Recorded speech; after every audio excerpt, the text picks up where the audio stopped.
আমরা কেন আল্লাহকে দেখতে পাই না? মানুষের পক্ষে কি আল্লাহকে দেখা সম্ভব? আসসালামু আলাইকুম ওয়া রাহমাতুল্লাহ। প্রিয় দর্শক, আজকে আমরা আল্লাহকে কেন দেখা যায় না এবং মানুষের পক্ষে আল্লাহকে দেখা সম্ভব কি না এ বিষয়ে আল কোরআন, বিশুদ্ধ হাদিস এবং বিজ্ঞানের আলোকে বিস্তারিত আলোচনা করার চেষ্টা করব ইনশাআল্লাহ। প্রিয় দর্শক, আল্লাহ তাআলার দিদার প্রতিটি মুমিনের চির আকাঙ্ক্ষার বিষয়। সবাই আমরা সচক্ষে আল্লাহকে দেখতে চাই। নবী, রাসূল, আল্লাহ সকল প্রিয় বান্দা সকলেই নিজ চোখে আল্লাহকে দেখতে চায়।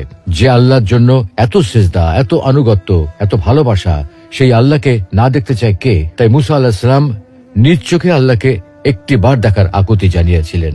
কিন্তু মুসা আলাইহিস সালামের মতো জলিলুল কদর রাসূলের পক্ষে আল্লাহকে দেখা সম্ভব হয়নি। আমাদের প্রিয় নবী মুহাম্মদ সাল্লাল্লাহু আলাইহি ওয়াসাল্লামের অন্তরেও আল্লাহকে দেখার ভীষণ আকুতি ছিল, কিন্তু সাইয়্যিদুল আম্বিয়ার পক্ষেও আল্লাহকে দেখা সম্ভব হয়নি। বস্তুত দুনিয়াতে কারো পক্ষেই আল্লাহকে দেখা সম্ভব নয়। আল্লাহকে দেখা সম্ভব না হওয়ার কারণটা কি? প্রিয় দর্শক, এই পৃথিবী এবং মহাবিশ্বে বাস্তবে যা কিছু আছে, যে সকল পদার্থ এবং শক্তি আছে, যেগুলোর অস্তিত্ব বাস্তবে বিদ্যমান আছে, আমরা কিন্তু সেগুলোর সবকিছু চোখে দেখি না।